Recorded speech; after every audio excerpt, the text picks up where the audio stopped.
We have a quorum, and so let's see. So Ted, were you just saying that then we wouldn't do a treasurer's report right now and we'll wait until we put some money in? Oh, you're muted.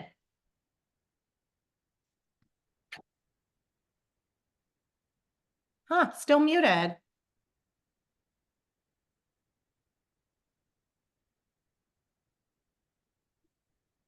Well, he told me yes, if that Oh, he did. counts. Okay, perfect. I trust you. I trust you on that. So then let's see. So then Yeah, sorry. Once we get our check, and we'll deposit that, and then I'll do a whole big report for next month. okay, cool. Bring everybody up to date. I mean, I paid Brian some money this month, but you know, we're still in the black, not by a lot, but we're in the black, and so we'll just do a summary next month. We don't need to do it tonight. Okay, awesome. Thank you, Ted. Yeah. All right, then we just need to approve the agenda and the minutes. So I would entertain a motion for that. I'll move to approve the consent agenda. All right, I'll second if that's appropriate. Any negatives? Okay. We are good. Okay, well then let's open it up to public comment. And I will be doing my best to look for hands while I take notes and attempt to run this meeting. So if you guys, if I'm not calling on you, please just shout out. I don't see any hands up for public comment. But I hear a noise. Okay. Okay, well then that brings us to county and local agency reports. Let's see if Commander Abbas is here. And I don't see him yet, but let's see. Do we have Darren here? I'm here. Oh, there you are. Hey, thanks for being here. Good evening. Hi. All right, I'm going to mute and let you do your thing. Okay, and thanks. I'm going to give my report. I'll stick around for some questions. If it turns out to be lengthy, I may have to cut it short. I need to be in Creston in a little bit, but I'll do my best to answer any questions if they come up. And then certainly if you have any, email me and I can correspond with you that way for follow-up if you'd like, okay? Okay, thank you. Go ahead. So you probably have some statistics that I sent over to you. I want to start with this chart. It's April-May statistics. What these show are the number of enforcement contacts and crashes for the Cambria region, both on the highway for SR1 and 46, as well as local county roads. For 2025, April and May, our office investigated a total of 11 crashes, 8 of which were property damage only, 3 were injury, and 1 was DUI. There were fortunately no fatalities. 80 enforcement contacts were made in this period. Of those, 75 were on the highway, 5 on county roads. 49 citations were issued, 31 for maximum speed violations, 2 were seatbelt, and also 1 DUI arrest. Something I want to bring up, I may have mentioned in the previous meeting, I've been trying to track how often the communities in the Templeton CHP area are getting attention from our officers, and meaning I want to increase the presence of CHP in local communities. That curtails crime, it brings awareness for public safety, answers questions, and certainly prevents crashes. In April, and this was a rudimentary log I started, literally just the officers as they come back into their shift, they'll make notes on a log and I can track how often our officers are out there. In April, there were 10 times a CHP unit was in the Cambria area. That may be in Main Street, but through town, not just the highway area, which is less than ideal. I'm happy to report that in May, there was that increase to 36 times a CHP officer was in the town of Cambria. So at least once a day a CHP unit was out there. I'm happy to see that.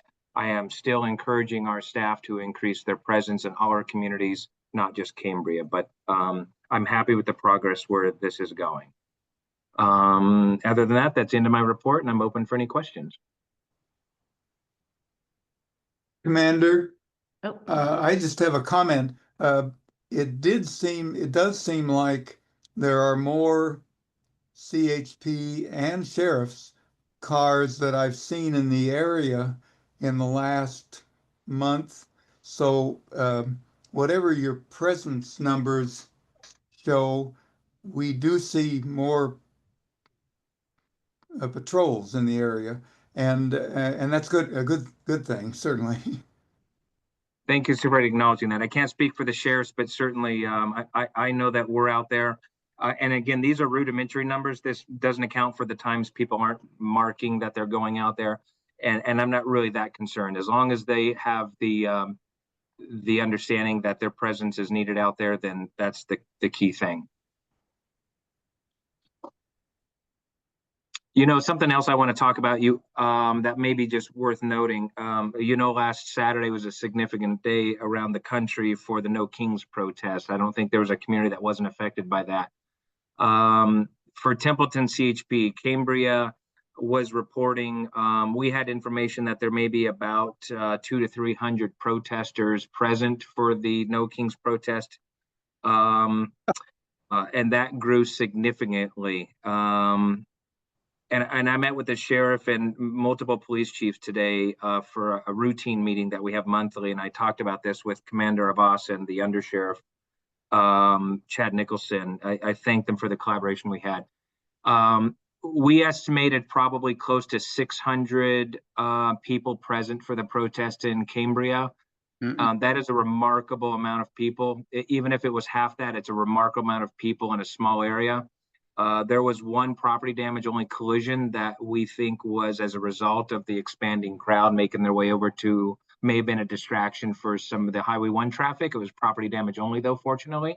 But I'm happy to report that that was a great collaboration of our law enforcement presence or lack of presence, meaning we don't want to be involved to increase energy or tension by the presence of law enforcement, but knowing that we're around to ensure that people can feel safe. But nothing happened adversely for that. And that's just a reflection of the kind of people we have in our community. And I'm really happy that that went off like that. In comparison, I was actively involved in the Atascaderos protest. We estimated close to 1,000 people there. Again, seamless, nothing happened. Everybody had their First Amendment rights protected and honored, and it was a great representation of what we have in our county for community and public safety. So I just want to share that with everybody here. thank you for sharing that, Darren. We have a question from Ted Key. Hello, Command. I think your number on how many people were in Cambria is about half of what it really was. I've heard pretty much it was pretty close to 1,200 people. Right. But be that as it may, it was a lot of people, and we had a very lively voicing. I am involved with the highway pickup cleanup Adopt a Highway program. And I do my crew does a route on 46 between York and Dover. And on those two, on that route on the north side of 46, and I don't know if you guys are on 46, but those turnouts there, people, they dump stuff. And I've been working with the highway people to figure out how we can slow that down. But I just want to bring it to your attention because if you guys are traveling, up and down 46 and take a look in those turnouts, you see people in there, maybe not quite doing the right thing. I'd really appreciate it because it takes a tremendous effort to clean up the mess that they leave in those turnouts. So I just want to let you know. Thanks very much. Mr. Key, thanks for bringing that to my attention. I will pass it along, and when the officers pass through and see cars, to remind them, maybe making checks and reminding the motorists also to tidy up after themselves or make sure they don't litter. But thank you for your volunteerism out there too. That's great. Okay, thank you very much, officer or commander. Sorry. You're Thanks, welcome. Ted. And thank you, Darren. We have, Steve has a question. Do you want to go ahead, Steve? And you are muted. Am I unmuted now? Oh, shoot. Oh, hello? Hi, we can hear you. Oh, you can hear me. Okay. I just want to thank the officer for his presence here in Cambria. My name's Chris Sieber, and I've been working for 4 years to try to make it a safer place, lowering the speed on Highway 1 and getting residential and business areas 25 mile per hour per state law. And I just want to thank him, and I want to encourage him again, you know, as he's doing, to bring more presence here in this area.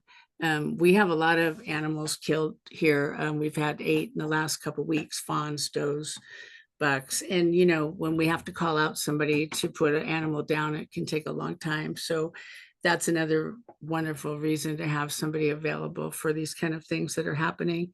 And I want to also, if I can, just thank Matthew, our city manager here in Cambria, for all he's done to try to bring awareness for the wildlife in our community, and the wonderful email he sent out to all the residents of how he's, you know, having people be extra vigilant right now with all the fawns and turkey nests and things we have going on. So anyway, I just want to thank you for all you're doing, and I appreciate it. You're welcome. Thank you for the comments, ma'am. Okay. Yeah, thank you. And thank you for being here and sharing that. If anybody else, I don't see any other questions for Darren, but yeah, just thank you for all the work that you're doing and for showing up for us. We really appreciate it. You're welcome, Christine. Thank you for having me tonight, and I'll try to make the next meeting as well. Okay, awesome. All right, we'll see you soon. Bye. Good night to you all. All right, I still don't see Commander Abbas here. So yeah, then we're gonna move on. Oh, I see Chris Box has her real hand up. Go ahead.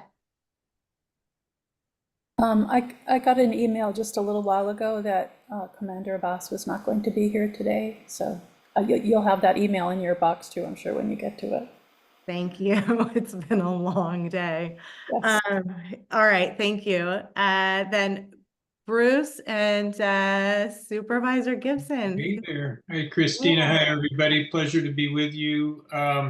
You know, indeed, the No Kings demonstrations were awesome up and down this county. It was just so impressive to see the energy out on the street and just getting the message out. And I'm really proud of how it all went down. And you know, this is a growing expression of what we think's right and wrong in this world. And again, our county should be proud of that.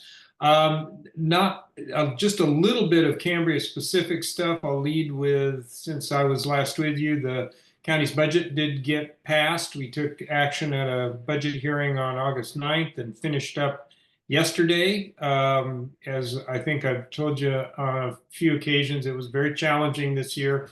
Revenues not going up as fast as expenses. That put us in a squeeze where we had to eliminate 168 positions. And most of those positions were not filled. And of the ones that were, most of the employees were able to find other positions within the county organization. We did and are planning to have a few live folks laid off, about a handful to 5 to 10, something like that, with a package and the hope that we can attract them back to county service at some point. We yesterday, as part of our ongoing effort to work on the efficiency of government, we heard from a consulting firm, KPMG, who took a really deep dive into our health agency. And if you track county operations, you know that health and human services are the biggest single piece of what the county spends money on. The health agency has our public health, our behavioral health, environmental health, animal services, all in under one management structure. running really complicated programs that interact with the federal and state government. And KPMG came in over recent months and did a really thorough examination of how efficient we were, how we were tracking things, were we, able to access all the revenue that we are due. A lot of our work gets reimbursed by the state and federal government, and how much we get in reimbursement depends a lot on how we bill for it. And so we got the rundown on that. Board indicated we want an implementation plan for the things that they found. Probably will stretch out over the next year, but that'll be important as we head to the next budget season. Fiscal year 25-26 starts on July 1. 26-27 is the one that's ahead, and we'll be working toward that. For Cambria, also yesterday, we did allocate some affordable housing funds, $1.3 million, to the Cambria Pines apartment that People's Self-Help Housing was doing. It has been working on Schoolhouse Lane there. 33 units, really desperately needed by the working families of Cambria. We feel like we've got them on the threshold there of being competitive to pull down the tax credits and other things that go into the very complicated financing package they put together. And so I was proud we got a unanimous vote on that, and we'll hope that that will be moving forward. So with that, that's my report. I'm happy to take your questions.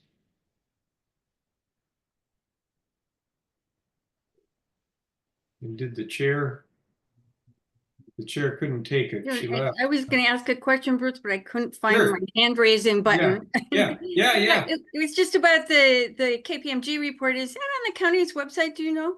Is that available? It's in this Oh, it the will be agenda if it's- packet. You can look in the agenda packet for okay. yesterday's meeting. Terrific. Thank you. Good stuff. We're going to be bringing them in for our other big departments. Our planning department is going to be looked at, the sheriff's department, and on we go. And again, I don't see Christina. I don't She- either, but I see Kermit has his hand up. Yeah, Kermit. You're in mute, Kermit. I just got a text from Christina. It looks like she's having some internet problems. So Okay. unless anybody else wants to, I'll try to take over the agenda for her. And so we'll take the public comment, and then I can help facilitate if you guys want. Good. Yes, do that. And my question for Bruce. Thank you very much for all these paving projects we've got coming up. In fact, we've got pages on the overlay thing. Were they all taken in? Did we win all those in the final analysis on the overlay plan?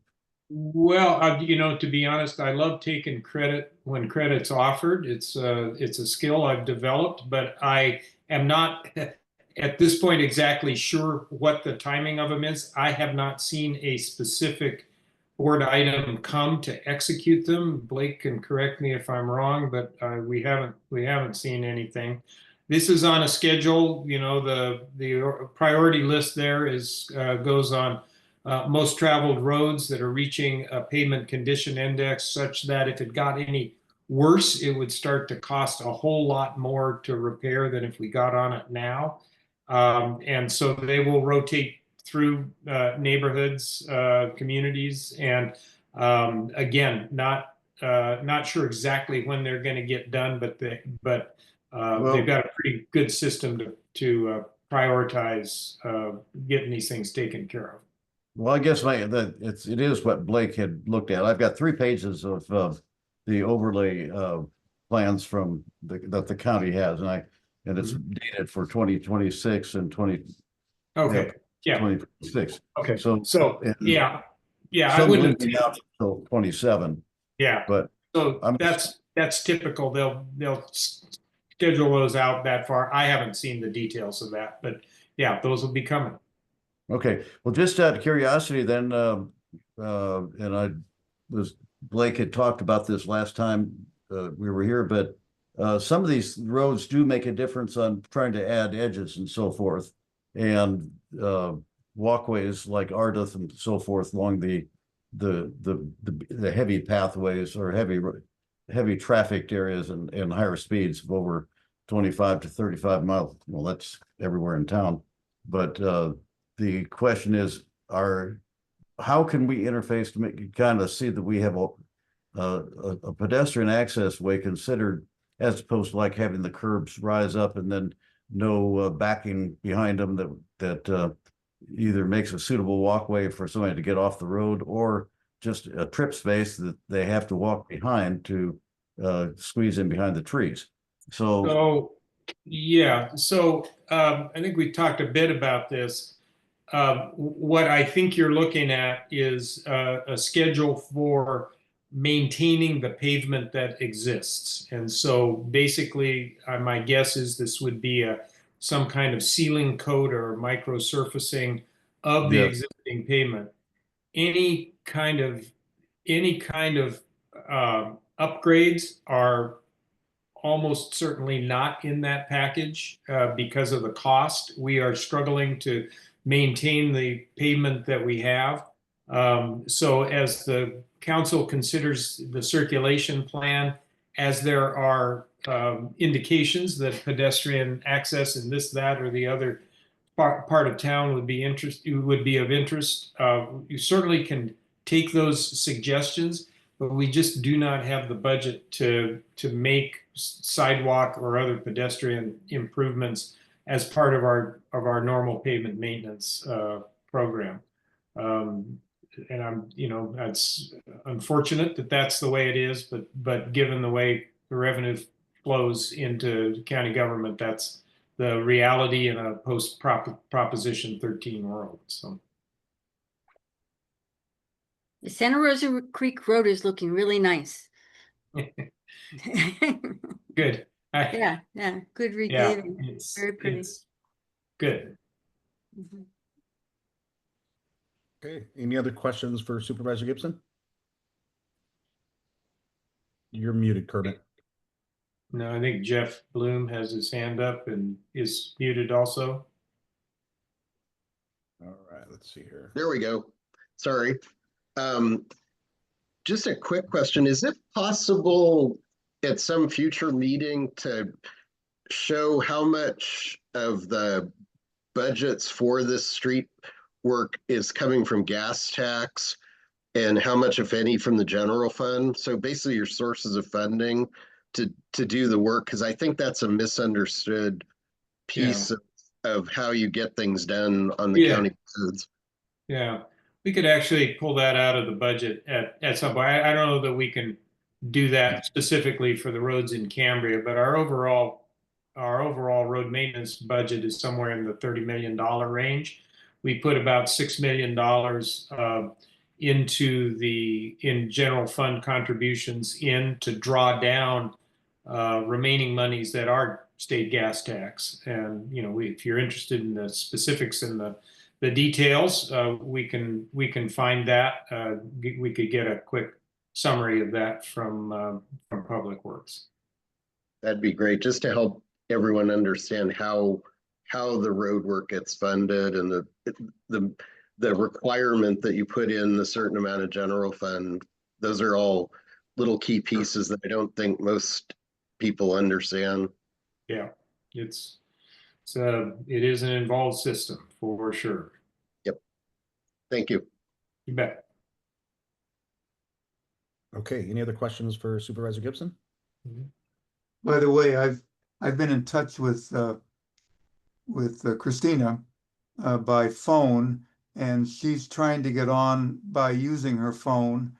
And if not, I asked her if she could come to my house. It's only a few blocks away, so let's see what happens. Okay. She's also made Matthew the co-host. And I'm happy to turn over this operation to any one of you. I'm comfortable doing it, but if anybody wants the helm, let me know. Okay, with that, we're gonna move on to Shawnee from the county. And I made Shawnee a co-host, so you should be able to share screen if needed. Thank you very much. I don't have anything to share on screen, so thank you. I appreciate that. Well, good evening, everybody. I'm happy to be here, back here. Thank you for having me on your agenda tonight. For those who don't know me, my name is Shani Seong. I'm now with the Long Range Planning Division at the county. And I'm here very excitedly to give you an update, a brief update on two of the county's most recent housing actions.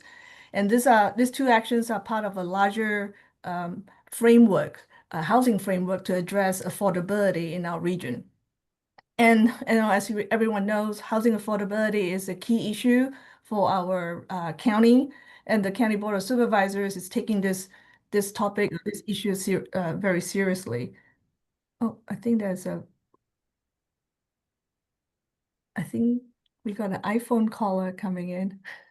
It's probably Christina. Don't worry, keep going. Okay, all right. So, in order to address the housing affordability issue, the Board of Supervisors took a significant action last year in March by directing the Department of Planning and Building to implement the housing element with a framework of actions that includes programs and amendments to address affordability across all income ranges. We're talking from very low income units all the way to market rate units. And so tonight, I'm going to talk about Action 1 and 2. Action 1 is essentially just updates to the multifamily development standards. Action 2 is actually the county is establishing a new voluntary housing incentive program. They're both currently in a draft form. They're posted online on the county website. They will be going towards the public hearing over the next couple of months. So everything that I speak about tonight, they're available on the county website. We have a new Housing Hub website. It's a one-page that is a one-stop shop where we're trying to consolidate all the information about housing and information actions that we're taking on that one website. So feel free to check it out online. I believe in the email there's attached to the agenda. There's a link that takes you to the Housing Hub. That link is on the Zoom invite that Ms. Galloway has sent out this evening. So without much further ado, I'm going to go straight into Action 1. Action 1 is more of a simpler one compared to Action 2. Action 1 is basically an update to the multifamily dwelling development standards. It will go before the Planning Commission next Thursday for discussion and recommendation to the board. So why we are focusing on multifamily is because multifamily are generally considered a more affordable dwelling types compared to single family. And the thing is that it's been pretty challenging for builders to achieve the maximum multifamily dwelling units per acre that is allowed and envisioned by our county housing element and general plan. So we have come to realize that the current regulations and development standards for multifamily has been pretty challenging. Well, first of all, because it is a little old, it has not been comprehensively looked at and updated to keep up with the building trends since the 80s. And then our county annual housing report to the state has consistently showed that we're not hitting or we're not meeting the housing numbers that we're trying to get. So we've seen also recently some local builders have they're very savvy, they utilize the state density bonus program. It's a complicated program in order to get relief from this challenging aspects of our code, in order to maximize their housing development potential and to get a better project overall.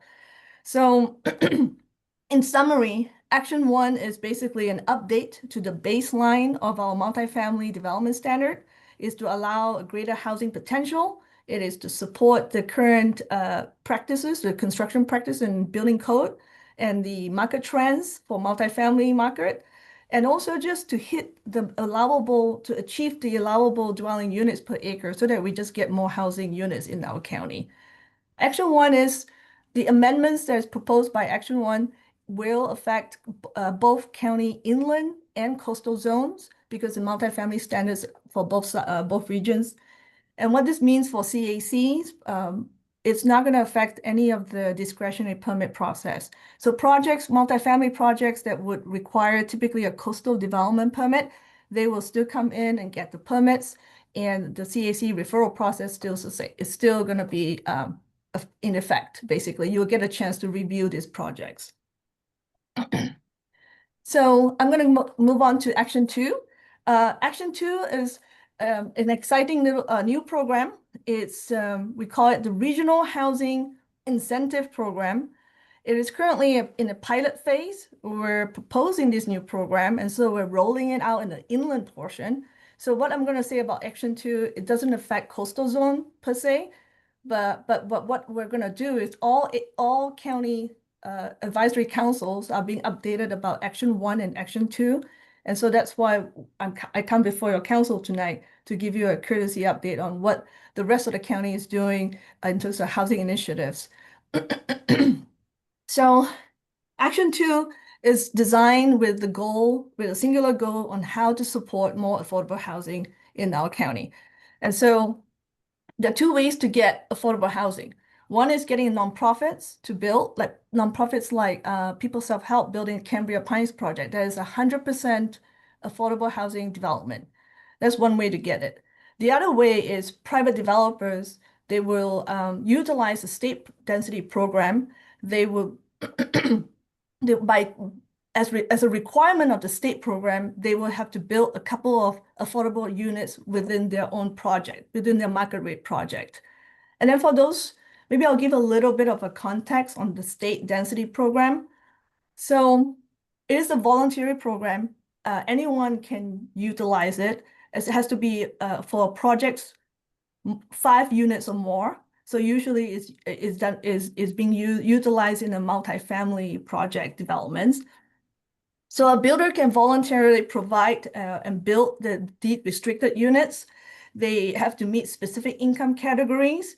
And so if they can do that, the builder is able to receive some incentives like density bonuses, increases in the allowable dwelling units that they can have. They can get parking reductions. They can get some concessions like a reduction in some development standards, or even some waivers, basically do away with some development standard that would preclude them from building this housing development project.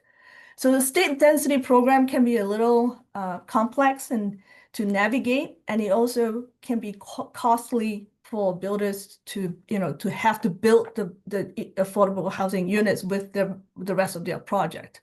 So for private builders, this is it's not something simple that they can actually tap onto.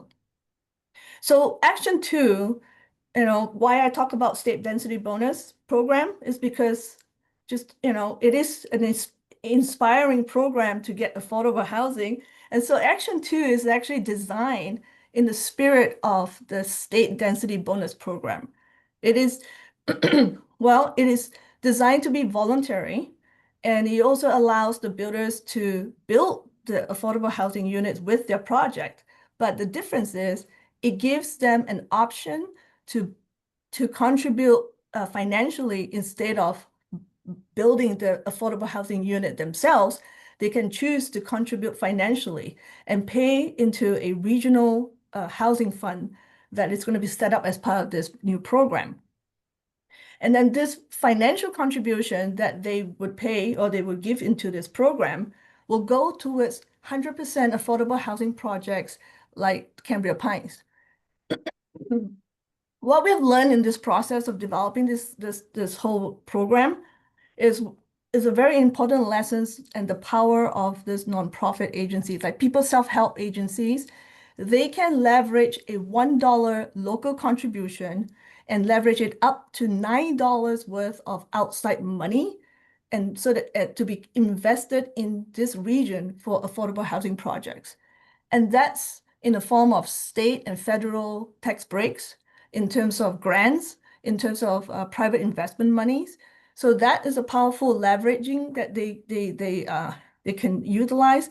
And Supervisor Gibson was talking about this complex financial mechanism that the nonprofits do, and that's what they do well. They can leverage local money and get a lot of outside money in for affordable housing projects.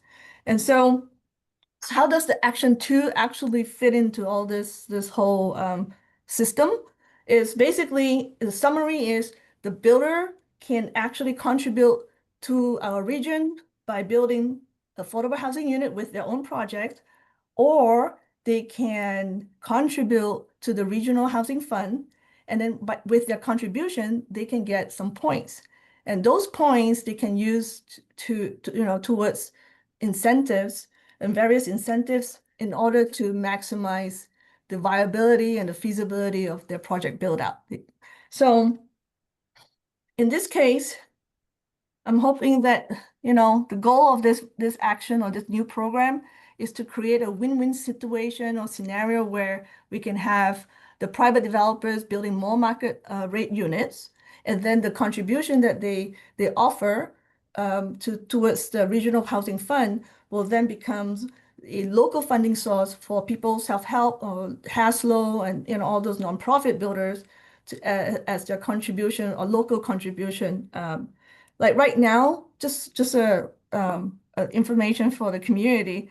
Apparently, there are more than 750 affordable housing units. They're in the pipeline, just waiting to be funded, and they're just waiting there. They're entitled, and they're just waiting for local funding to get built.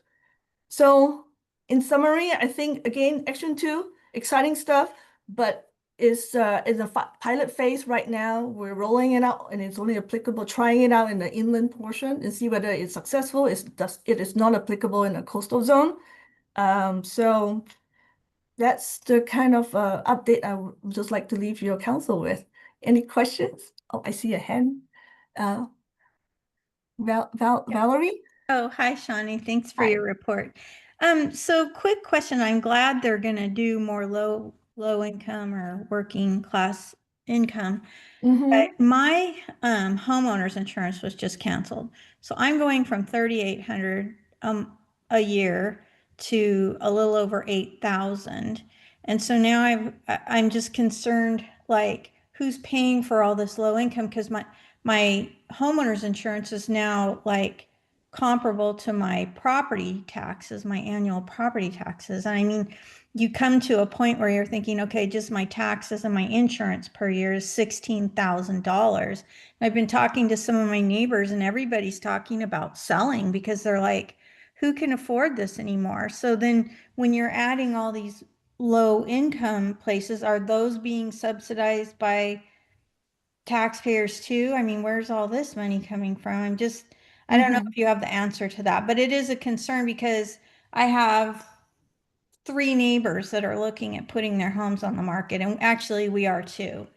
So, Well, Valerie, I won't be able to speak to your home insurance hike per se, but I can tell you that the affordable housing projects, they're not tax support. They're not you're not paying tax, and your tax doesn't go towards the supporting the project.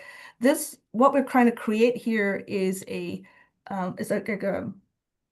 a separate bucket of money that will come from private development. Yeah. You're welcome.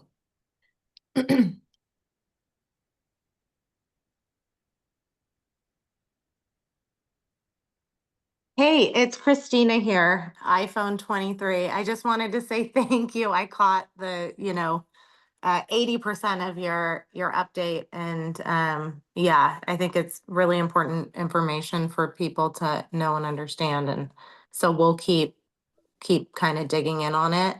And Okay. yeah, just thank you so much for being here. Oh, you're most welcome. Thank you for having me on your agenda. All right. Have a good night, everybody. Thank you. Mhm.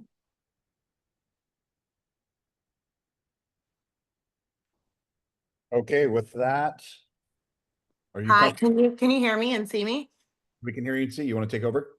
Well, yeah, as much as I can. We have a spectrum outage in my area, so I'm on. Thank you, Matthew. I will try to do this from my cell phone as much as I possibly can. We don't have a fire safe focus report for this month, and David's out of town, so I will jump into land use. And if something goes awry, I feel like I've probably rattled everybody's ear off about this situation. So if somebody can take over for me.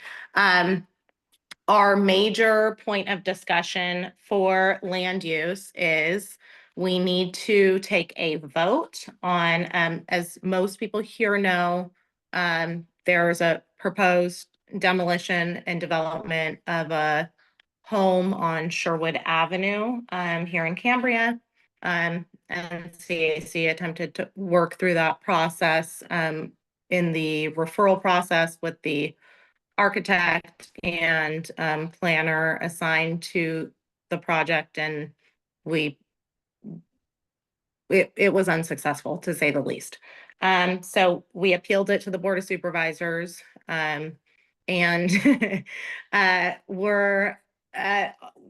results were interesting. And so I just want to, for everybody who may or may not be up to date, I want to clarify that this development is on a coastal bluff here in Cambria. The NCAC land uses requests were in the appeal were for a site-specific visual analysis of to display the existing and proposed scenery conditions, demonstrating the change in visuals of the site.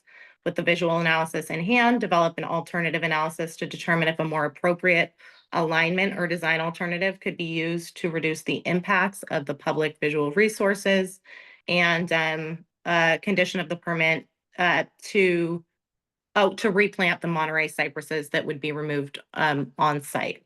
So what came out of the Board of Supervisors appeal hearing was a notification that that existing vacation rental license for that property would be void upon the demolition or removal of that structure. So whoever, if this went forward, the property owner would have to reapply for a vacation rental license if the density of vacation rental licenses, if something opened up in that area. I hope I'm explaining that correctly. And additionally, that the southern Monterey cypress would not be removed and that would be maintained. And so we didn't make any headway in terms of the visual analysis that we've been requesting for over a year and that we were requesting in the appeal hearing, which means, we obviously didn't make any headway in terms of design alternatives that might, preserve the public view. And so we have to decide here tonight and take a vote as to whether or not we see this through the full appeals process and go through the Coastal Commission appeal, and or if the NCAC wants to leave this at that. And so I can't see anybody. And Matthew, if you're if you're up for Christina, I it, if have you a can tell me, or question. anybody just chime in. Yes, I have a question, and I know Karen has her hand up too. Sorry, Karen. I don't know how to, for some great. reason, Thank can't you, figure out how to guys. raise my hand. Oh, great. My question is, do we know what the property owner and I mean, the loss of that vacation rental permit is a big darn deal. So even though they did not grant the visual analysis request, I still think that there was support for the community in saying, hey, this is not a slam dunk project. Do we know anything about how what the property owner's plans are? Like, is it possible that the property owner would rethink the whole thing? Because my understanding was that this was being built as a business property, and so if they can't do that, are they still going to do it? Yeah, I mean, I think, and anybody feel free to jump in, and Bruce, I know you're on. I don't know if you can comment on this. It's my understanding they can't do that right now because there is another vacation rental that's across the street. That's not to say that if that vacation rental permit didn't continue, that they couldn't become a vacation rental again. And I do just want to know, I don't feel like we got, completely throw the baby out with the bathwater from the count. I do think that that's a significant modification to this, permit application. Yeah, so we don't feel like we completely got dissed, but Yeah. we But don't know where I the, don't think we don't know how they'll react to that stipulation. yeah. Okay. Yeah, so, yeah, and they were aware of it prior to our hearing, so, and they still went forward, so that's kind of. Oh, so this wasn't a decision that was made at that meeting? It was At the true all the way meeting, along? county legal at the meeting said they had let the property owners know. Oh, okay. Yeah. So you never know with people, so I don't know. Yeah. And then anybody else, I can't see anybody, so you guys. Karen and Brian both have their hands up. I got you, Christina. Karen, Crispin. Thank you. I would like to say that since the Land Use Committee's objections to this project weren't based on its being a vacation rental. It's what they plan to build, how they plan to build it, what it was going to look like. That we objected to, and we took a vote on this, and as you all remember, I'm sure. And so I think the vacation rental license or lack thereof is effectively immaterial, and I think we should pursue an appeal to the Coastal Commission. Thank you. The end. Thank you, Karen. And were there other questions? Otherwise, I'd entertain a motion. Brian's hand is up. May I say something? Oh, yeah. Hi. Christina, hi, everybody. Actually, the rental license, as you know, was an issue with all the neighbors that live around. So there is an issue. And I've spoken with my neighbors, and we feel, of course, our opinion doesn't count that much because it didn't count for the Board of Supervisors' decision, that it should be appealed to the Coastal Commission. The issue is not one vacation rental because it goes from 1 bedroom to 3 bedrooms. There is not enough parking. Second is the house design. And third is the loss of the view corridor. So we do think everybody has a right. Our problem, the neighbors, is not with building the house, because everybody has the right to do so. Is the look of the house and the size of the house. That is the issue. But yes, from Laverne, Gail, myself, Kathy, we are the direct impacted people. That it should be really appealed to the Coastal Commission, even if it's going to be built. The people, when they are here and I see them from my deck, they really don't talk to nobody. We have tried to be nice, to be neighborly through email. We offered to trim the trees and pay for it ourselves. And they told Laverne they can do that themselves, or they just don't respond. So this is the opinion of for the people around here, 4 of us. Thank you so much. Okay. I had a comment also, and I go back to Cecilia's comment about the vacation rental. This is not strictly a part of the appeal. However, the decision not to allow the vacation rental to proceed forward is a major issue. And as somebody pointed out, there are a couple of properties within the 200-foot radius. So the fact that this is not able to be a vacation rental at the moment, and they can appeal that, but the neighbors in the area need to be aware of that. Thank you. Thank you. Next is Jeff Bloom.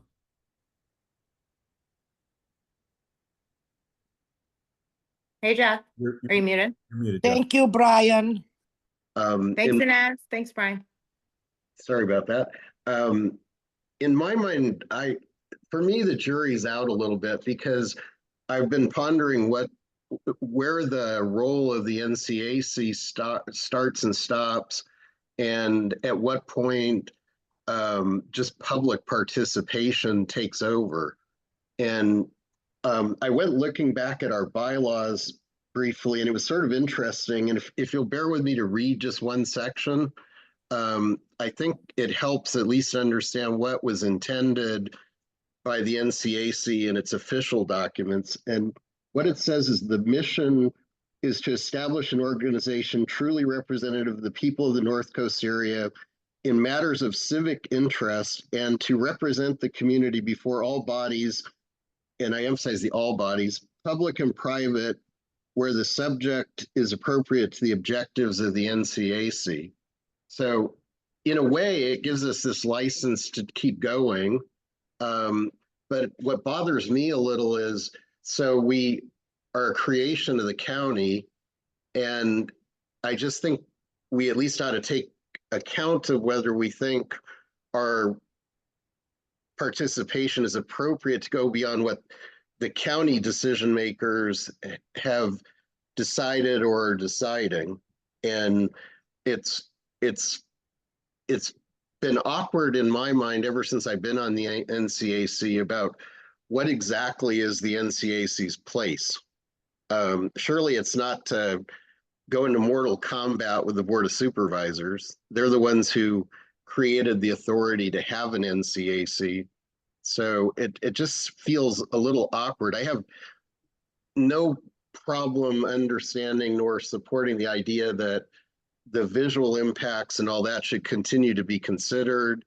In fact, I've mentioned to Christine, I think one of the things we should consider in deciding how much energy to put into an appeal is whether that's energy we could be putting into advocating for code amendments that would make a permanent difference versus this one case that, you know, I'm thinking back to the several people who have attempted to build anything new or anything larger, only to have the Coastal Commission stop them anyway.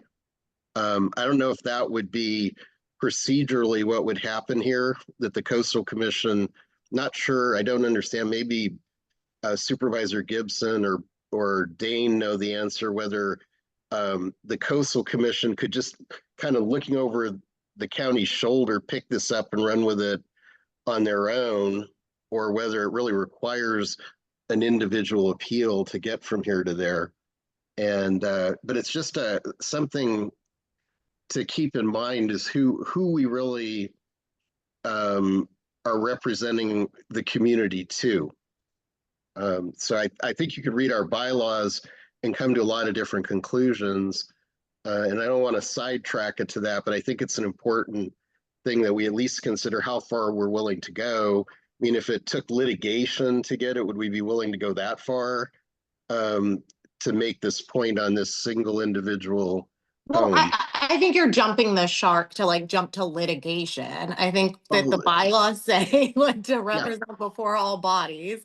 We've done the work. In my personal opinion, we've done the work. Do we want to take a vote and see if people want to continue through the all bodies?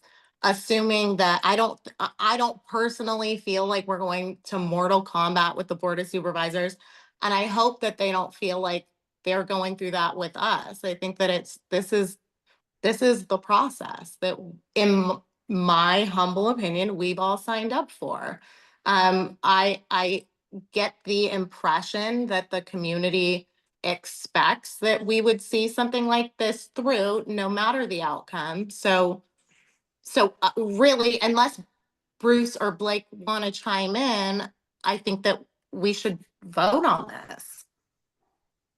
So I can't see you guys. Right. So if you do want to chime in. We have two more hands up. We have Brian Glusevich. I wanted to just mention the historical perspective. in that we have been involved, we and the community and the NCAC in things over the years.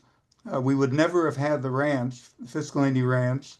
We would never have stopped the development on San Simeon Point if it weren't for going to the Coastal Commission. And those examples are great, to me, great examples of community involvement and how we get things done. And both of them involved going to the Coastal Commission. Thank you, Brian. Next, we have Tina Dickinson. Thank you. I was at the meeting when this was discussed before you went to the Board of Supervisors, but clearly the Land Use Committee made specific reasons as to why they would want to appeal it. Members of the community supported that, or those reasons. And secondly, if, you know, I mean, it's not as if, okay, if the Board of Supervisors denied the appeal, that's, like Christina said, it's a step in the process. But if you take it to the Coastal Commission at the, probably, I can't say what they'll do, but some of the things that they can do is look at the project and then say, well, we can approve it with conditions or with some mitigation. So there are possibilities that the Coastal Commission would look at this differently than the Board of Supervisors, but personally, I think it's worth the appeal. Now, if you are denied that, then I don't know that it would be worth getting attorneys. I mean, that's a whole other, that would be up to you guys, but that's a whole other ball game. Thank you. Thank you. We have Blake Fixler, Mr. Fixler. Blake is fine, as long as it's, you know, roughly one of my names. Without weighing on the merits of the appeal one way or the other, I just wanted to make clear the NCAC or any advisory council does have the right to appeal a decision above the Board of Supervisors to the Coastal Commission of something within the coastal zone. To answer Jeff's earlier thought, the Coastal Commission in theory could also appeal something to themselves. They are one of the few hearing bodies that can do so. I think they need 2 commissioners to basically say they want that. I think the question before you guys tonight, and I'll leave it to Christina to moderate, is does the NCAC as an entity want to be one of the appealing parties or not? I'm hearing both sides of that tonight, and I will not weigh in, but I will defer to the council. Thank you, Blake. Thank you, Blake, and thank you, Matthew. Are there any more hands? I do not. Let me scroll through. I do not see any more hands, so the floor is yours. All right, so I would, well, I don't know. Did we hear both sides of that? Was there somebody who wasn't interested in moving this forward, or Jeff Bloom? I hope. Christina, we do have one more hand. Kermit. No, I was Right. ready to make a motion. Oh, thank you. One more thing I want to clarify real quick. And Dane, correct me if I'm wrong on the terminology on this, but if it does get appealed to the Coastal Commission, they have what's called a substantial issue hearing, and it's not a full hearing. It's basically, are we going to hear this or not? So it might move forward at that junction. Either it'll just stop and they'll defer to the lower decision, or they would have a hearing. Just so you guys know that that is a little mini step before a full-blown hearing at the Coastal Commission. That's all. Right. Can confirm, Blake. I can confirm. And, you know, as you mentioned earlier, this is the end of the road. It already has exhausted local hearings. So the next step would be a Coastal Commission hearing. So Kermit has made a motion. I make a motion, we move forward. Hold on a second, Brian. It looked like Valerie and Jeff Bloom were trying to raise their hands. I was just going to second Kermit's motion and state that we clarify what we're voting on, whether we're voting for or against it. Okay, sorry. Jeff Bloom, You're muted. I don't want to take over the meeting, but I can see hands. Jeff, you're muted. Jeff, you're Yeah, muted. you're muted. That's why we weren't hearing you, Jeff. Sorry, not having good luck with my computer tonight. Me. Blake, how have typically the Coastal Commission members become aware of it such that they appeal it on their own? I wouldn't say maybe for something the scope and size of this, but for like a significantly larger thing, like a port or like a, you know, some larger Example. piece of infrastructure, yeah, they could appeal. I mean, in theory, you guys could, you know, petition or ex parte the individual coastal commission members themselves, but I doubt the commissioners are poring over local land use decision. I just wanted to say that that is something that they could do. Okay, thanks. Yeah, before we take a vote, I think what I've been struggling with right from the very beginning was I understand the impact of the house, but to me, the bigger issue is how the county staff handled the interpretation of the codes on visual impact and how we look at future projects. And, you know, I can easily come to the conclusion that, well, this is one house with its particular impact in the one location, but we really still would not have done anything about the bigger issue that over the last, what do you want to take, 40, 50 years, they've allowed houses of all types and sizes and all to go along these bluffs. So whether this is the hill to die on or not, I'm not sure. It's certainly a way to raise the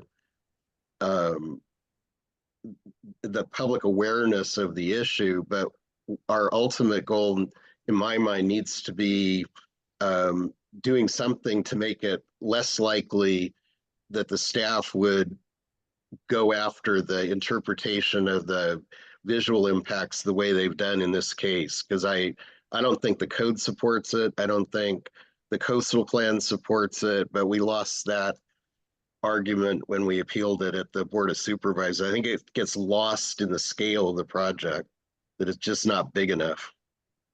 So thank you, Blake, though that probably is what would happen at the Coastal Commission. It's just a single house on a single lot, but who knows? Thank you, Jeff. And you know, I agree with you in terms of staff's interpretation. Yep. I guess I don't chalk it up to a hill to die on. I chalk it up to the only way that Cambria and the NCAC gets a more detailed insight into the Coastal Commission's interpretation of our certified area plans. So for me, like when I've emailed about this project, asked about every single time I reach out to the Coastal Commission, it's, oh, we review that on a case by case basis. This is a case, but it would have to be brought before us, or we would. And so I'm like, okay, so here it is. These are our concerns. We are a coastal visitor serving community at the end of a dead end Highway 1 for as long as that's going to exist. We don't have water. We don't have development. Our only resource is our scenic resource. So it seems to be protected in our interpretation by our area plans. How do you interpret that? That for me, how do you interpret that on this bluff top? Yes, it's a case by case basis, but we can't learn these things the way that this system is designed without moving through the process. So I'm not dying on any hill. I'm just trying to gather information as an individual. And I want to see if we can entertain Kermit's motion and just see what the rest of the council thinks. So We is have a everybody okay second with doing that? also for the motion, don't we? You do. Yes. I seconded. Okay. Okay, are there any negatives? Excuse me, did Valerie second it? Yes. Yes. Thank you, thank you. Any negatives?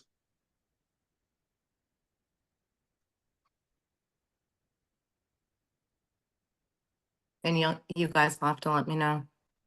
So I haven't heard any negatives, Christina. Thank you. Supposedly Spectrum's back up, so Does anybody want to do a roll call vote? Perhaps we should do that just with the members in attendance. Karen, could you facilitate that or is that crazy? Is there a need? I mean, it's pretty clear, Christina. I'm looking at everybody's faces and I think there's no disagreement, which is terrific. I think we're all on the same Amazing. page. Thank you. There, when Brian mentioned, are there negatives? No one piped up. And so I think we don't need to do a roll call unless somebody wants to right now say you vote no. Okay. Okay, thank you guys. I'm so By sorry about acclamation. that. Thank Okay. you. It takes a village. Miss Galloway, according to your agenda, it is now time for a break. This is why you're the general manager. Thank you. Hope I'll come back from the break, I think online. So thank you guys for bearing with me. And yeah, thank you. Thank you. We'll What see you in what? Do we want 5 or 10? I think Are you we could cool? 5? Oh, what? you want a roll Anyone? call? You want a roll call? 5 is fine for me. All right, Kermit's cool. throwing 5. Kermit's All throwing right. 5 fingers on the Thank screen. you. And Blake, I saw your haircut, but I'm not going to call you out publicly. Okay, we'll see Oh, you whatever. It looks great. We'll see you in 5 minutes. Bye.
Yeah, I know. What is the deal?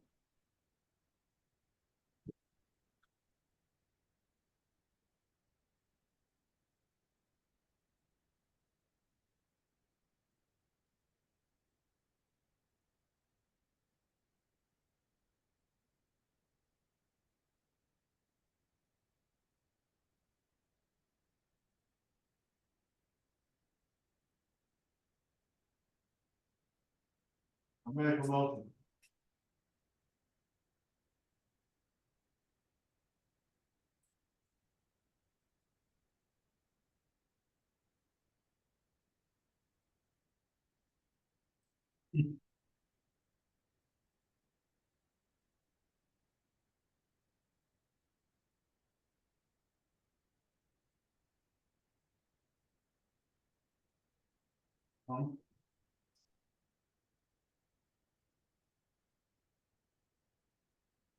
Is there a process to get it? Okay.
Okay, let's see, we're out of time. Let me turn that down. Okay, I kept my phone open just in case we lose internet again.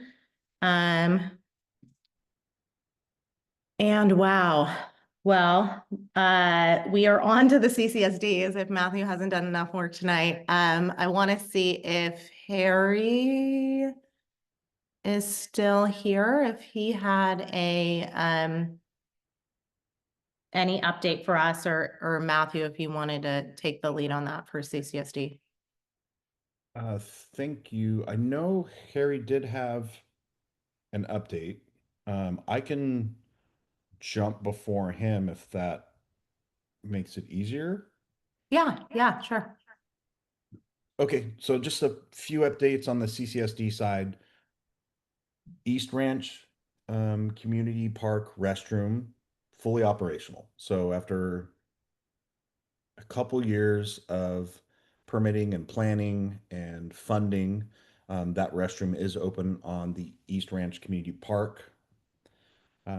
We have done a few things in the district in terms of our advanced meter infrastructure installs. So many of you may have seen some of our contractors coming through and installing what we call the endpoints into your meters, which is the AMI installation program. That is fully complete 2 months early using our contractor, which is phenomenal. So we finished that piece of it. I've sent out a few updates on what that actually means. So for the district, going back in time, a lot of our radio read water meters were failing. So we were having staff read upwards of 2,500 meters manually. And I'm sure you saw them rolling throughout the district. There has to be several of you on this meeting where you had water staff coming to manually read your meters. It was a heck of a lot of staff time and resources just to do that. And that threw some of our read cycles off, and your bills may appear different because of those different read cycles. So now we have these AMI meters and endpoints installed, and we're going to be able to basically push a button at the end of the month. Those meters will shoot a signal, and we will have those reads done instantly, which means no more staff out there manually reading meters, no more vehicles driving, parked, running throughout the district. And that's huge. The next phase of it is that we're going to take the basically we have to manually code all of those meters into our Badger portal integrated with our Tyler system. And we're hoping by July or August, we will be able to stand up the customer portal, which is a portal in which you as the customer can sign in basically with your zip code and I can't remember exactly what it is, but your address and zip code basically. And you'll be able to enroll into the Badger Ion Water portal, and you will be able to get live updates up to the 15-minute interval. And then you can set alerts for your usage. So if anybody here has had a leak in their house and didn't notice it for 10, if you don't have a fume, if you haven't noticed it for 10 days, 5 days, 2 days, um, you'll be able to get live alerts if you push your usage threshold. So it's a huge accomplishment for the district to finally have gotten this piece done. The next phase of it is to integrate it into Tyler and a Badger. And then from there, that's going to inform us about the brass bodies. So these are just the endpoints. And then there's the brass body meter. And we'll be able to tell if those brass bodies are starting to fail. So through AMI, we'll start to begin the phase of we're replacing the whole body of the water meter. And so that'll inform us on, which brass bodies need to be replaced. And we can do that in a phased approach. That's a very expensive project that we've been looking at through our CIP program. And we'll see how that goes in terms of the information we receive back from the AMI system. So that's kind of a big win for the district. with that, I'm going to kind of keep it short. We didn't have any big moves on the latest agenda.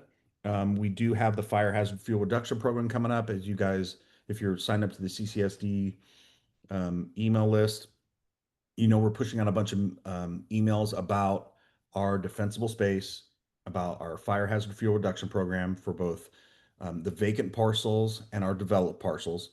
And there is a difference between vacant and developed. Miss Galloway and myself and the fire chief, who have been active in our fire preparedness meetings, have prepared a document that was mailed out on the 12th of June to every single parcel in the district that gives an explanation. It's a 10-page document, and we tried to cut it down as much as we could, but this is a very in-depth, Christina's laughing because we had some fights over this. It's a very in-depth document on explaining the difference between developed parcels, undeveloped parcels, the weed abatement process, defensible space, and it's going to give you what I interpret as a pretty good insight into what you have to do as a homeowner, or if you're a vacant parcel owner, in terms of defensible space. And that is a big push for myself, and credit to the fire chief. He had a lot of input on this, including the ordinance change that recently came in. That's going to be delivered. Again, these are mailed out through our mailing consultant that it comes from Texas. So we send it out on the 12th. Hopefully you'll see it in the next couple days. But we're reaching out to every single individual in the district via mail because a lot of the people in the district do not have they have not signed up for our newsletter. So we're trying to get the word out district wide on what is required of both developed and undeveloped parcels and what it means about defensible space, 0 to 5 feet, 30 feet, 100 feet right of way. And so we're trying to get the word out. And we've been doing some good work with our community liaisons in terms of our neighborhood awareness programs. And with that, I'll cut it short because I know this is going to be a long meeting. I'm open to any questions. Matt, Jeff Bloom, a couple things is one is Harry's here. So if you want to turn it over to him, but just a quick question on the metering, will the flume devices still function even because they seem to have an algorithm that is more sensitive on the form of leak than just a 15-minute increment of running water? So no, fantastic question. I'll jump out on a limb and then hope I can reiterate what Jim has told me. Those flumes can be still placed on your water meter. The data is he's compared and contrast some of the data, and he's going to do some more research on that data in terms of what the flume is recording versus what AMI is recording. But from my understanding, they're doing a pretty good job of exact numbers. But they do it at different intervals because Badger's only doing it at 15-minute intervals. But they can be done simultaneously with the AMI. However, if the AMI was removed at any point, or excuse me, if the flume was removed at any point, it does need to be recalibrated, placed back on your AMI endpoint. So there's a little bit of work that needs to be done. I'm not all that familiar with how you would recalibrate the AMI, or excuse me, recalibrate the flume, but it can be done fairly seamlessly. And if you guys ever have any questions, just shoot me an email. I'll touch base with Jim, and we can get that info for you.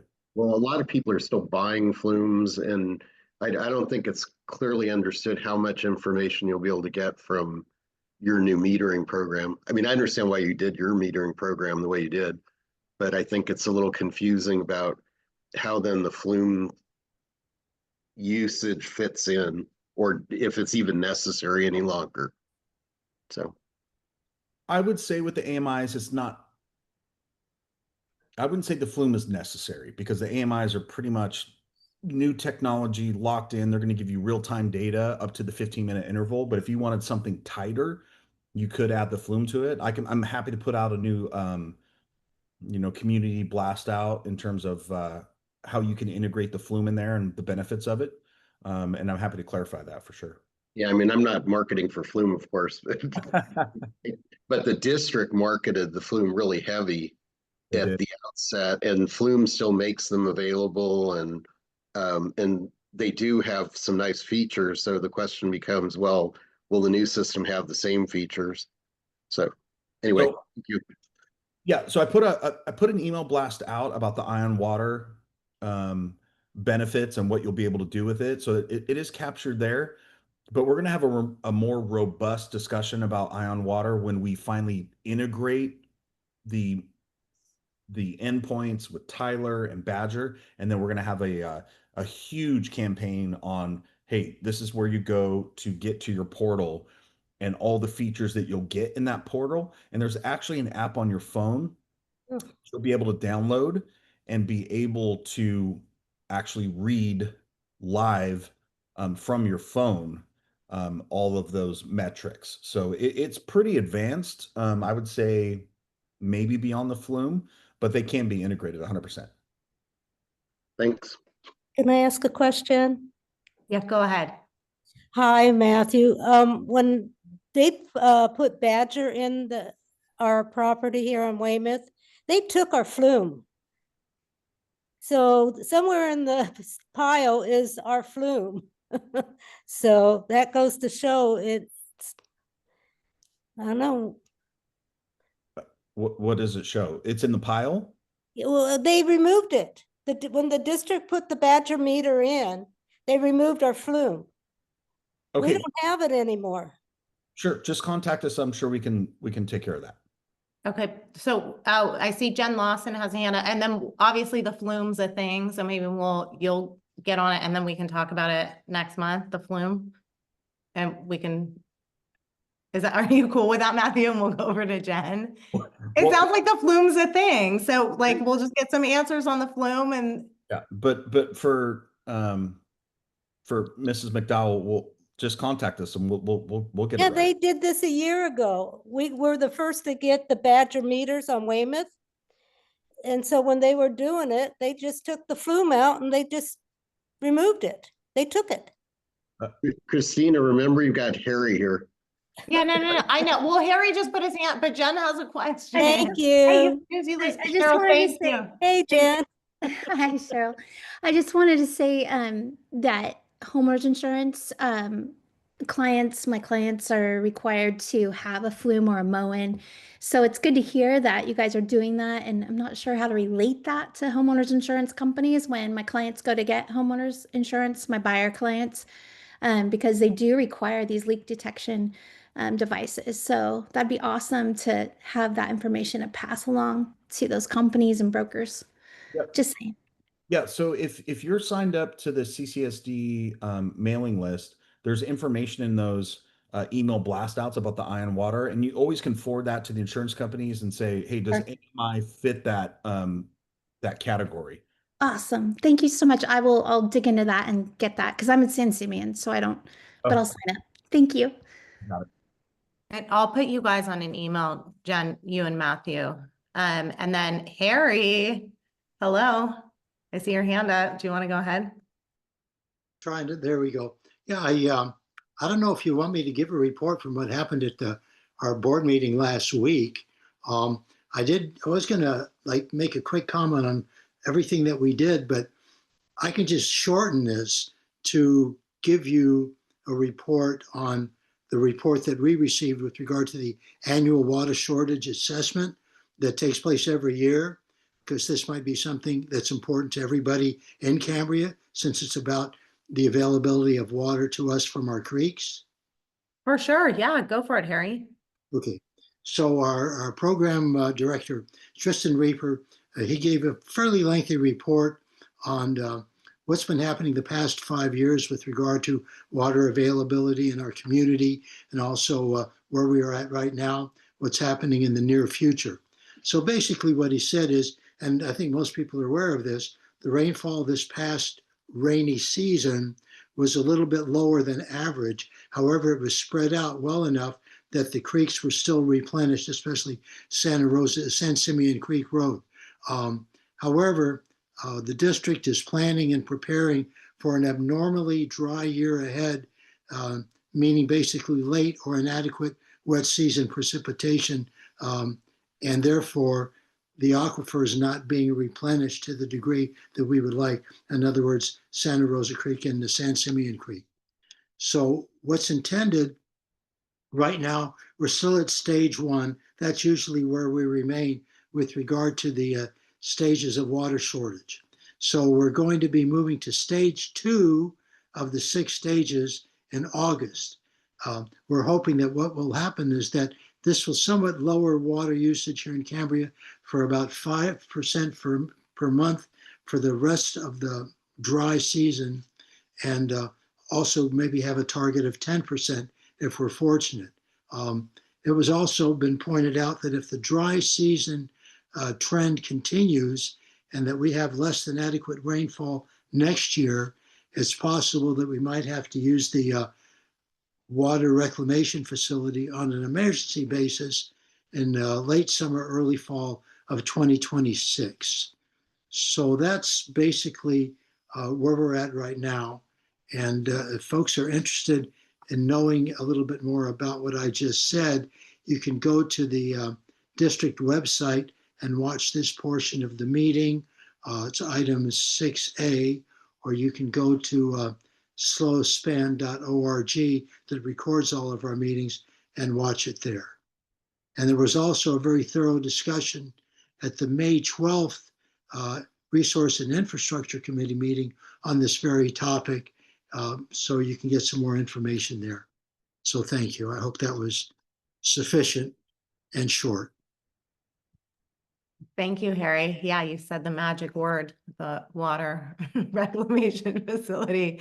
Yeah, so, all right, let's see if that's it. I don't see any other hands. We could jump over to Chief Berkey if you're ready. Absolutely. Good evening, everyone. Thank you for having me. So I'll get this over pretty quickly for you.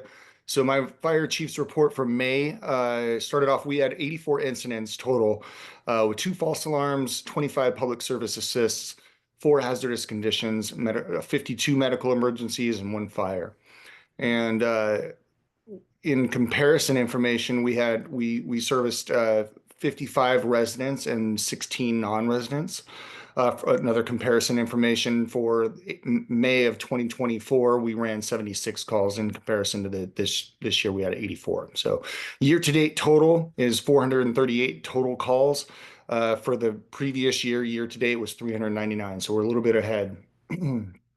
June, however, is starting off as a very, very busy month already. So I've got a report from the guys saying they're already on par to be our busiest month already. So moving down, we focused our training efforts this month on wildland, and mostly it was out of county responses. A lot of the physical fitness test that goes along with those, and then a lot of the firefighting activities that go along with our out of county response. We also focused a little bit on ocean rescue. We had our annual swim test and a surf rescue drill at the same time. So public service, dealing with public service, we had 8 business inspections, 7 defensible space and residential inspections, and then 3 smoke detector changes. So as far as public education and interaction, we had our, as many of you were there, we had our Thank Our Firefighters fundraiser. It feels like it was forever ago, but wow, what a successful event. Overwhelming, and just I can't even, it was speechless. I was speechless for the amount of support that we got from that, and that was just absolutely incredible. So also in the month of May, we had our first neighborhood liaison kickoff meeting. It was a pretty simple, basic startup meeting to try and get everybody together and introduce them, and it was a kickoff meeting. So our next meeting here is in July 7th. I encourage anybody that's interested. We still get people interested to sign up, so you can definitely do that on our website. You can also email me directly. And yeah, that's concludes my report. I'm open to any questions. It looks like you have a question from Tina and a question from Cecilia. So Sure. Tina, you want to go ahead? Your hand was up first. And you're muted. Can you unmute me? Oh, you unmuted yourself. Oh, okay. Thank you, Christine. I just want to say a mighty big thank you to Chief Perky and the members of the fire department for the fundraiser, the chili cook-off at the Pine Dorado grounds this past Saturday. It was really a fun event. I mean, it was $5 admission for 4 different chilies, including a vegan version, which I'm sure Harry appreciated. And people loved it, and it raised around $8,000 towards the skate park. So that was much appreciated. Notice nobody from CCSD mentioned it, so I thought I'd have to put out the hurrah for that. Thank you very much, Chief Berkey, and all. And I did thank the fire crew. They did a fantastic job. Thank you, Tina. Thank you, Tina. Cecilia, do you want to go ahead? Just a quick question. While we were, just not that I was reading my news feed, but there's a news story on KSBY about Cambria losing 3 firefighters. Do you know what that story is about? Yes, absolutely. So starting July 1st, we've had a safer grant it's a federal grant that funds 3 firefighters, and that grant funding is ending in July. And so, yeah, so right now we have 4 firefighters on every day, if that makes any, and so one of those firefighters per shift is going to be gone. So you're gonna go It was a grant funded position. Understood. Yep. Thank you. Thank you. When you respond, sorry, a little follow up. When fire responds, are there 2 people on a truck? 3. Now there will be 3. There were 4 in starting July 1st. Okay, so that was 1 truck, 4 people. Now it'll be 1 truck. Okay. Yep.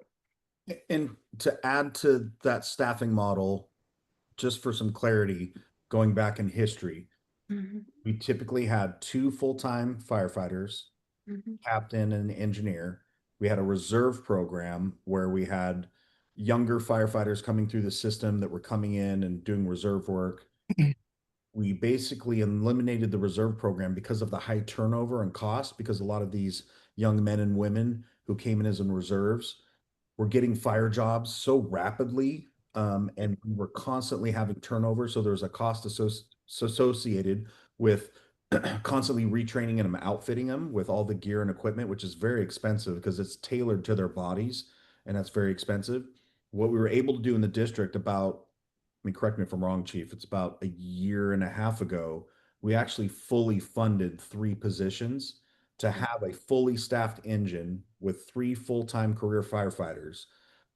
The safer program gave us 4, which is just amazing. But that funding ran out, but rest assured, we still have 3 fully trained, full-time career firefighters on the engine at all times. But are you guys able to explain for everybody, and I know you've explained it to me like 5,000 times and I still get confused, just how that works, like that there's a requirement for X amount of people to be on a truck and yada, yada, just in case anybody's scared and or just confused? Well, there's some NFPA, and I'll let Chief take over here in a second, but there's some NFPA standards about 2 in, 2 out. So when you enter into a structure fire to make entry, there's supposed to be 2 behind in reserve in case anything goes wrong, in case you have to effect a rescue on your own firefighters. There's primary search patterns. There's a bunch that goes into it, but there's some NFPA standards that recommend 4 on an engine.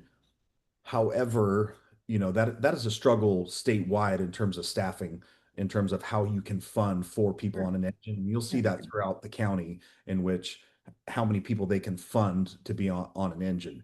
We are fortunate enough that we do have a CAL FIRE engine that is stationed in Cambria that has anywhere between 2 and 3 personnel that backs up our 3 personnel. So we do have sufficient staffing. Ideally, if our budget could handle it, we would be staffing with 4.0. That's our terminology, 3.0, 4.0. That's the amount of people on the engine. Chief. Yeah, no, I think that was a great explanation. There are so many, as I said in the news broadcast, if you guys, I'm sure you'll I see. didn't see it yet. Okay, yeah, it's essentially, you know, when we lose that fourth firefighter, you know, the three firefighters have to pick up kind of they have to do the job of the, you know, of the fourth one as well. So it does task us quite a bit, but everything General Manager McElhaney said was absolutely accurate. And so we want that. We want we would love to have that, but it's very difficult to, you know, as we've been talking over and over and over again, trying to find funding sources as a special district is extremely difficult. Yeah, as you know, yeah. And so, um, so you know, we're extremely happy to have the three that we do. We're you know, again, just like General Manager McElhaney said, this is the first time we've ever had three full-time, fully funded firefighter positions. So you know, beggars can't be choosers. I'm very sad. It's heartbreaking to see our guys go, but we have to look at the positives too and say, you know, we're moving in the right direction, and who knows what the future is going to hold.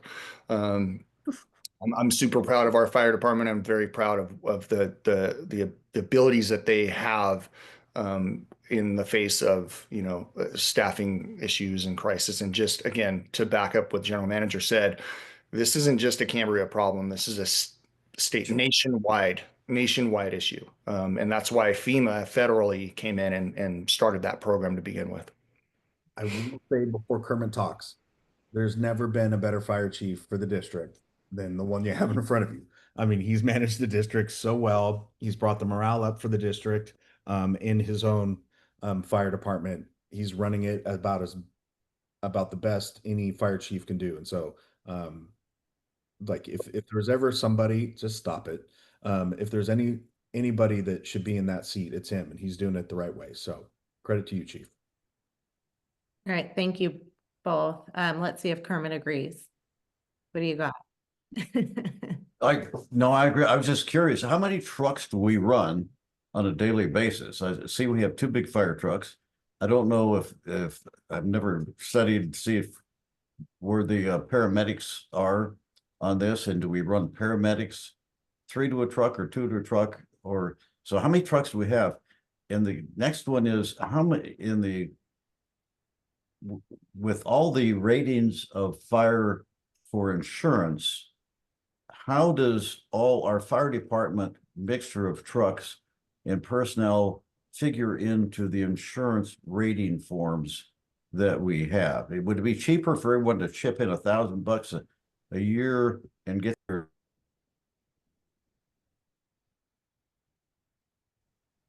You got muted at the you're muted now. Sorry. Okay. I missed insurance. Are we? Is our fire department configuration dependent on the insurance ratings? And if so, is it cheaper to buy fire trucks and firemen than everyone raise $3,000 a year for their house insurance? Well, Kermit, I think you got cut off at like when you were beginning that question. So I got. are you understood. good? I started with number of trucks. That was Okay. first question. How are we staffed? What are we buying? Do we have a brush truck? That kind of stuff. All right, Berkey, when you respond, will you just respond with the question that you understood first so people understand? Sure, absolutely. So the staffing of our fire engine. So right now we have one fire engine that we run daily. So we have a second engine that might get confusing, but that's our backup fire engine. So as always with everything that we do, we have to have a backup. That way we maintain our optimal service, so that if we do have the problem with our first, we can go to our backup, and while it's being repaired or if it needs anything. So our first fire engine, We have 3 men on the backup as well. No, we only staff the primary fire engine. We only staff the first out. That's it. We don't staff the backup. So when that first fire engine, if it on simply an equipment status basis, if the first out equipment, something is damaged on that or some needs repair or servicing, then we move into the backup. But it's not staffed. We only have the on duty every day, including myself. Currently, we have five personnel typically every day. That's including myself. So starting July, we're going to have 4, including myself. So we're going to have a fire captain, we're going to have a fire engineer, and a firefighter on every day, and then myself as well being on duty. What's in the evening? In the evening, it's exactly the same, 24/7, except for myself. I mean, I respond from home, but we just have the fire captain, the fire engineer, and then the firefighter. So 3 personnel on the fire apparatus at all times.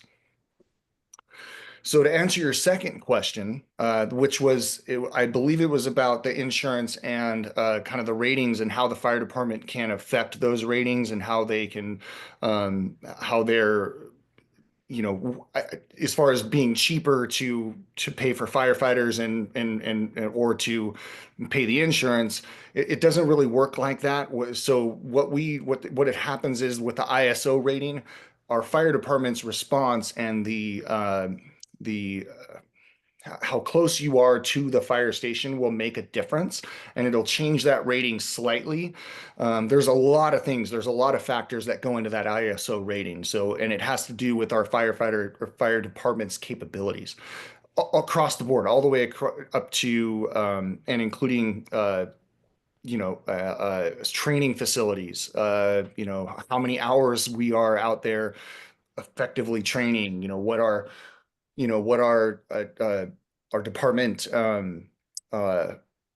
model looks like as far as how many people are on that fire engine. So hopefully that answered the question. Like I said, it doesn't really work as far as like if you're paying for more firefighters, that might change the status a little bit, but it's not really going.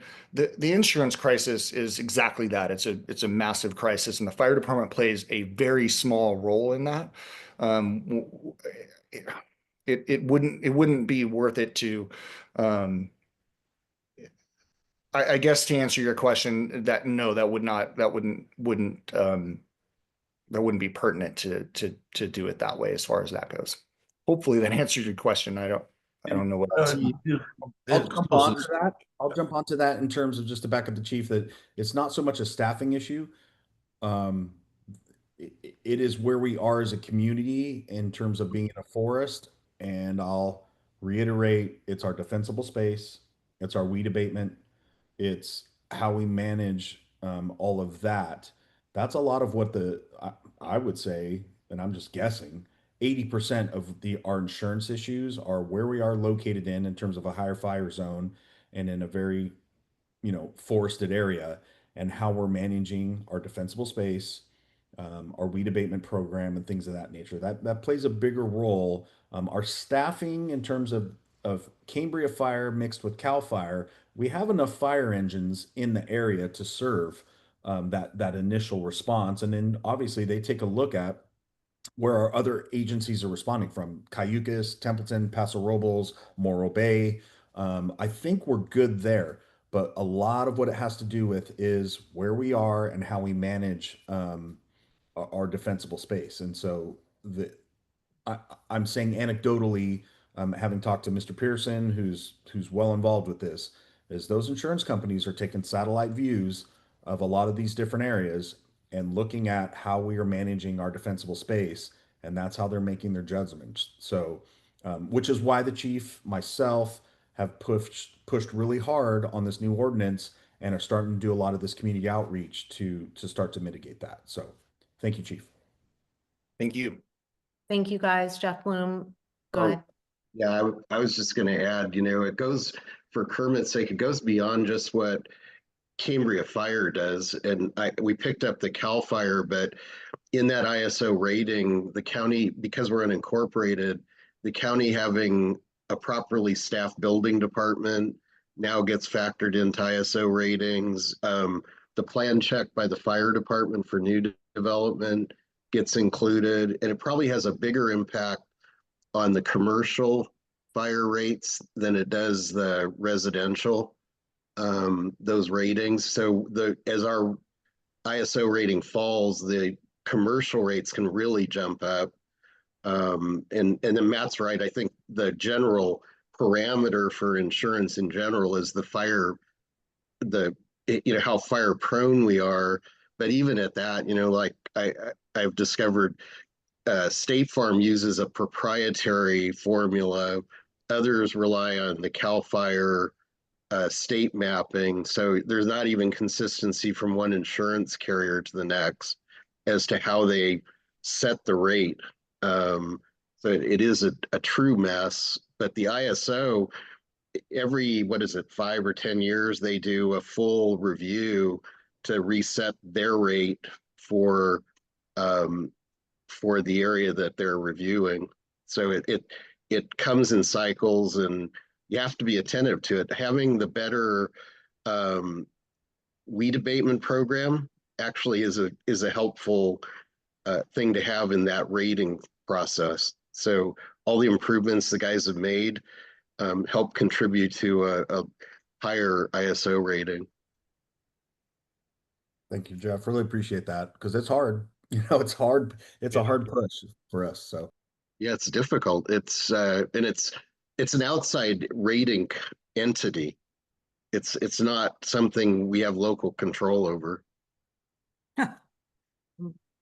It's interesting. We'll maybe I'll talk to David and see if there's something he can touch on next month. That's kind of like, even if he just distills it down into a couple of different agencies and what they're kind of looking at for each individual. And hopefully by then people will have met the weed abatement deadline. Cecilia, I'm thankful we still have you here because it's your turn. If you hopefully have something to share with us that you're excited about. I do. I have a little exciting thing, and that is that we approved our first portion of the project phase, which is the demolition of our condemned. It's not technically condemned. We have a building that we have not been able to use for years. That's on the side of the property, so that's going to be coming down. So we issued contracts for a demolition company. That starts a phased project. So as you start to see construction on that, tearing down that building creates parking space and other things on the opposite side of the facility. But you're going to start to see things happen, and it was brought to my attention that we, gradually want to start preparing NCAC because we are and also have a contract for design development, and this project will come before this committee. So we'll just look forward to continue to communicate with you. But we too, by the way, have been very busy the last month or so. So I don't know, maybe just the summer season coming up, but our call volume has been very, very high. And I was stunned. I think in this 5-6 years I've been associated with CCHD, normally we miss our 10-minute deadline on a couple of calls. And it's usually, the road's blocked or whatever. But in spite of the high call volume, every single one of our calls this last month was under 10 minutes. So you're doing a great job. Thank you. And congratulations. I don't know if this is a question you can answer. We might have to wait up, but are you finding more non-resident calls, or do you guys? We track that. We track that we always have a split between resident and non-resident. It's usually a little bit more resident, but we have a hefty non-resident calls too. And in the summer season, of course, we do have more visitors here. Okay. Well, congratulations. Is that like a big hurdle to get over? It's important, right? Because for a lot of medical emergencies, time really does matter. Everybody's aware of things like strokes, etc., where time really does matter. And some of our roads are really difficult to pass sometimes, and just depending on getting from here to there. And so to meet that standard 100% of the time with the volume that we get, it's really impressive. They work really hard at it. It's one of the key metrics that we look at every month. That's amazing. Thank you, Cecilia. We're so grateful for you and everything you're doing over there. Grateful to our paramedics. Yeah. Yeah. Well, yes, but for you to report it to us, so we know, like, if there was an issue, more significant issue with the roadway that isn't already, things that we need to think about. Yeah. So yeah, just thank you and know that we're here. Thank you. All right, so we have, and I'm not skipping over anybody today, probably because I wasn't in charge for half of the meeting, but we have Kermit, you are up and you have something to share. Yes, there you are. Do you want to go ahead? And you're muted. And you're still muted. And Kermit, you're still muted.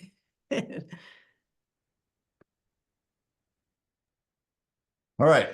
You assigned me the task of coordinating with the county and the Caltrans about roads and roads improvement. And I don't have the current sheet in front of me, what's going on there. We have plenty of road overlays that, again, I've been told that we obviously aren't going to get any money at all to improve anything, but we do have a lot of factors having to do with like the curbs that couldn't get the contractor put gravel behind them so they were walkable. And some of these curbs may be better off just removed and the money saved for just, making the pavement 6 inches wider for drainage or 18 inches, whatever.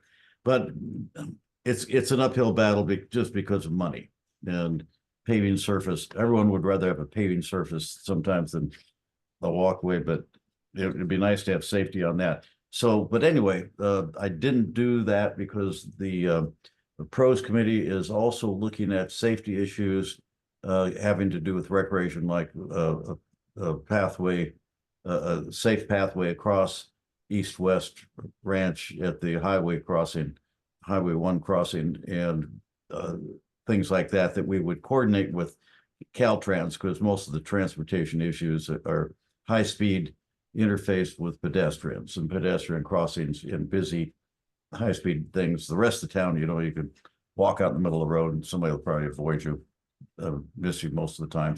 But it just in the concept of what can we do and who can we pester for more money to get something done for the community. That's what would be nice to have pros commission that was considering that some of these safety issues for recreation and so forth in combination with us when we talk to the SLOCOG and county.